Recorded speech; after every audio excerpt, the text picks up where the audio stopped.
The Queen biopic has been accused of mishandling Fred Mercury's uality and his diagnosis of HIV/AIDS.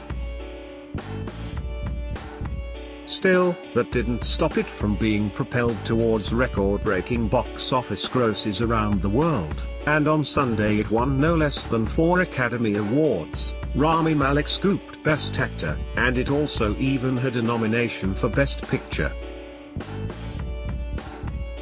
Taylor appeared on Good Morning Britain in the aftermath of the Oscars ceremony when he took aim at some critics who seemed to have lost the magic of film. Pushed by host Piers Morgan, he added, "I want to be touched and uplifted by film, and hopefully that's what it did. We didn't shy away from anything."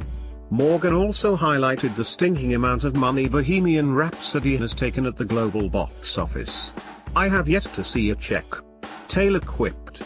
Taylor and bandmate Brian May were hailed by Malek in his acceptance speech on the night. "Thank you, Queen. Thank you guys for allowing me to be the tiniest part of your phenomenal, extraordinary legacy," he said. "I am forever in your debt. My crew and my cast, I love you, you are my equals, my betters.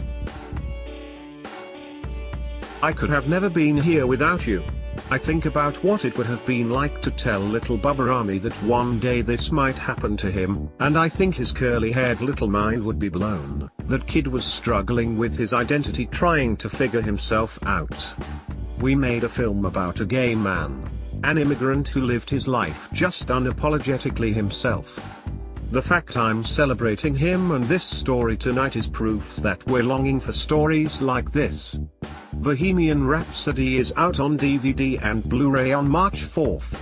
It's out on digital download now.